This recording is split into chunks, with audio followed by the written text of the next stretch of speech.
गद्य 15 दाजियों, जिसके लेखक हैं शेखर जोशी। सबसे बड़ा लेखक परिचय। शेखर जोशी का जन्म 10 सितंबर 1932 को अल्मोड़ा, उत्तरांचल के औलिया गांव नामक स्थान पर हुआ। आपने केकड़ी एवं अजमेर में स्कूली शिक्षा प्राप्त की।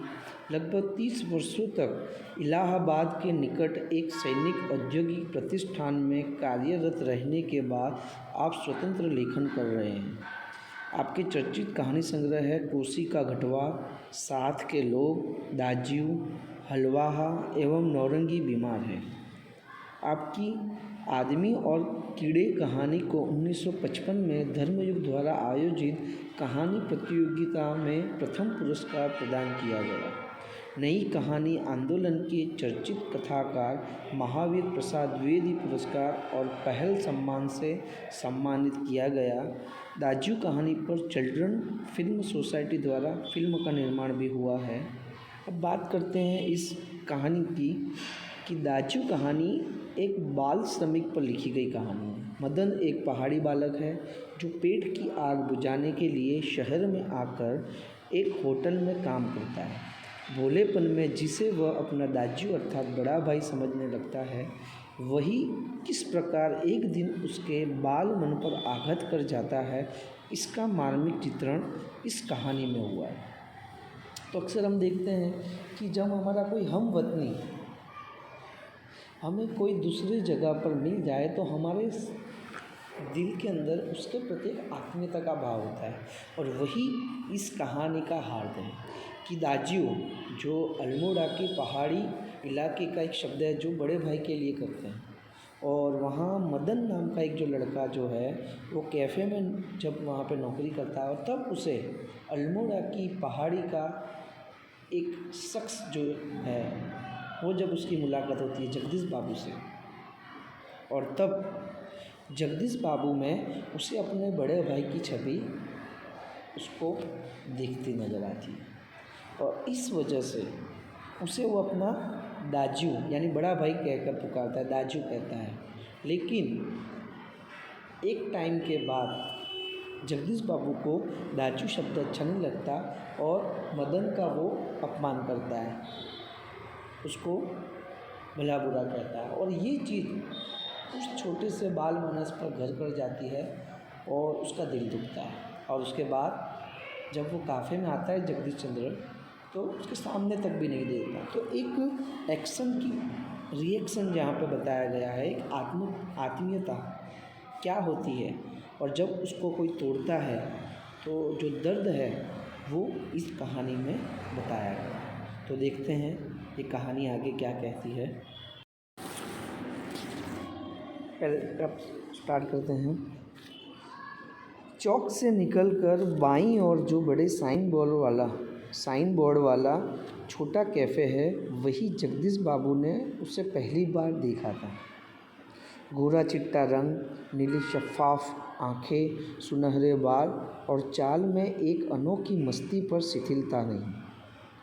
कमल के पत्ते पर फिसलती हुई पानी की बूंद की सी फुर्ती, आँखों की चंचलता देखकर उसकी उम्र का अनुमान केवल 9-10 वर्ष ही लगाया जा सकता था, और शायद यही उम्र उसकी रही होगी। तो शुरुआत में जो लड़का है जो 9-10 साल का है, और उसका रंग कैसा है, गोरा चिट्टा, नीली आँखें, सुनहरे बाल, और जगदीश बाबू ने उसको पहली बार साइन बोर्ड वाला जो छोटा कैफ़े था वहाँ उसको देखा था, और उसकी चंचलता, स्फूर्ति, उसकी यहाँ पे पहले पैराग्राफ में बात की गई है। आगे दूसरा पैराग्राफ है। अधजली सिगरेट का एक लंबा कश खींचते हुए जब जगदीश बाबू ने कैफ़े में प्रवेश किया तो वह एक मेज़ पर से प्लेट उठा रहा था, और जब वे पास ही कोने की टेबल पर बैठे तो वह सामने था। तो जब वो उस कैफ़े में गए सिगरेट पीते हुए, तब उन्होंने उसको देखा था, तो वो एक टेबल पर से वो प्लेट उठा रहा था, और तुरंत जब वो टेबल पर बैठे तो सामने आया, मानो घंटों से उनकी उस स्थान पर आने वाले व्यक्ति की प्रतीक्षा कर रहा हो। वह कुछ बोला नहीं, हाँ, नम्रता प्रदर्शन के लिए थोड़ा झुका और मुस्कुराया भर था, पर उसके इसी मौन में जैसे सारा मीनू समाहित था। सिंगल चाय का ऑर्डर पाने पर वह एक बार पुनः मुस्कुराकर चल दिया और पलक झपकते ही चाय हाजिर थी। तो जगदीश बाबू ने उस लड़के को उस कैफ़े में चाय का ऑर्डर दिया और वो तुरंत मुस्कुराकर उस चाय को लेकर वापस आया। आगे है, मनुष्य की भावनाएं बड़ी विचित्र होती है। इंसान एक अजीब प्राणी बनाया है, सामाजिक प्राणी। निर्जन एकांत स्थान में निस्संग होने पर भी कभी कभी आदमी एकाकी अनुभव नहीं करता है ना। ये मानव स्वभाव है कि जब हम प्रकृति की गोद में होते हैं तो कई बार ये होता है कि हम उस प्रकृति के साथ जीते हैं, हमारे साथ होता है, हमें एकांत का अनुभव नहीं होता है। लेकिन जब हम शहरों में जाते हैं बड़े बड़े, है ना, और इतनी सारी पब्लिक के बीच में, लोगों के बीच में भी हम कई बार अकेला महसूस करते हैं। तो वही बात यहाँ पे बताई है कि लगता है इस एकाकीपन में भी सब कुछ कितना निकट है, कितना अपना है, परंतु इसके विपरीत कभी कभी सैकड़ों नर नारियों के बीच जनरवमय वातावरण में रहकर भी सूनेपन की अनुभूति होती है।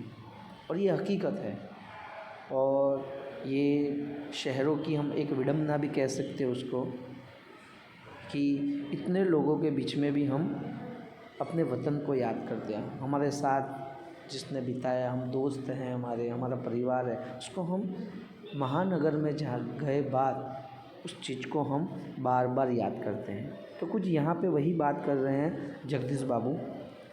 लगता है जो कुछ है वो पराया है, कितना अपनत्वहीन, पर यह अकारण ही नहीं होता। एक एकाकीपन की अनुभूति इस अलगाव की जड़ें होती हैं, बिछो या विरक्ति की किसी कथा के मूल में, है ना, और फिर हमें वो दर्द दे जाती है, याद का दर्द। और सही मायने में देखें तो हमें तभी पता चलता है जब हम अपनों से दूर जाते हैं और इस दुनिया में कैसे कैसे लोग हैं और उनके साथ जो परिचय है ना, हमें तभी मिलता है। और ये अनुभव आपको करना है तो विद्यार्थियों, ये चीज़ आपने भी छोटी उम्र में भी हम कई बार उसको अनुभव कर चुके हैं। जैसे हम यहाँ से हमारे मामा के वहाँ, या हम हॉस्टल लाइफ जीते हैं, और तब हमें अपना परिवार, अपना घर, अपने दोस्त, अपने लोग, हमारे आसपास की पूरी परिस्थितियाँ, वातावरण, ये सारी चीज़ हम याद करते हैं, हम मिस करते हैं वो चीज़ को, क्योंकि जो हमारा है वो हमारा ही होता है। उसमें जो भावना, प्यार, मोहब्बत, वो अगर हम उस जगह को छोड़ के जाते हैं, परिवार को छोड़ के जाते हैं, तो वो बिछोह, वो वियोग हमें दुख देता है। आगे है, जगदीश बाबू दूर देश से आए हैं, अकेले हैं। चौक की चहल पहल, कैफ़े के शोरगुल में उन्हें लगता है सब कुछ अपनत्वहीन है। शायद कुछ दिनों रहकर अभ्यस्त हो जाने पर उन्हें इसी वातावरण में अपनेपन की अनुभूति होने लगे, पर आज तो लगता है यह अपना नहीं, अपनेपन की सीमा से दूर कितना दूर है। और तब उन्हें अनायास ही याद आने लगते हैं अपने गांव, पड़ोस के आदमी, स्कूल कॉलेज के छोकरे, अपने निकट शहर के कैफ़े, होटल। तो जगदीश बाबू इस शहर के अंदर नए थे, वो अपना घर, अपने परिवार के लोग, स्कूल कॉलेज सब कुछ छोड़ के आए थे, और इसी वजह से उन्हें यहाँ पे अकेलापन महसूस हो रहा था। और इतना अकेलापन कि सिगरेट का कस खींचते खींचते उन्हें अपने गांव और दोस्तों की, परिवार की याद आ गई। आगे है, चाय साहब। जगदीश बाबू ने राखदानी में सिगरेट जाड़ी। उन्हें लगा इन शब्दों की ध्वनि में वही कुछ है जिसकी रिक्तता उन्हें अनुभव हो रही है, और उन्होंने अपनी शंका का समाधान कर लिया। जब जो बॉय था, लड़का था, वो चाय लेके आया, उसने कहा चाय साहब, तो उसके शब्दों में उन्हें एक अपनत्व लगा उन्हें, और उसकी वो अभी कामना कर रहे थे। क्या नाम है तुम्हारा? जगदीश बाबू ने पूछा। मदन। अच्छा मदन, तुम कहाँ के रहने वाले हो? पहाड़ का हूँ बाबूजी। तो ये अंडरलाइन करना है कि मदन कहाँ का रहने वाला था और उस लड़के का नाम क्या था? तो मदन था। दो प्रश्न यहाँ पे बन सकते हैं। आगे है, पहाड़ तो सैकड़ों है, आबू, दार्जिलिंग, मसूरी, शिमला, अल्मोड़ा। तुम्हारा गांव किस पहाड़ में है? इस बार शायद उसे पहाड़ और ज़िले का भेद मालूम हो गया। मुस्कुराकर बोला, अल्मोड़ा साहब, अल्मोड़ा। तो उस लड़के ने जवाब दिया कि वो कौन से पहाड़ी का है? तो अल्मोड़े। अल्मोड़ा में कौन सा गांव है? विशेष जानने की गरज से जगदीश बाबू ने पूछा। आगे उन्होंने और परिचय बढ़ाया कि भाई अल्मोड़ा में भी तू कौन से गांव से?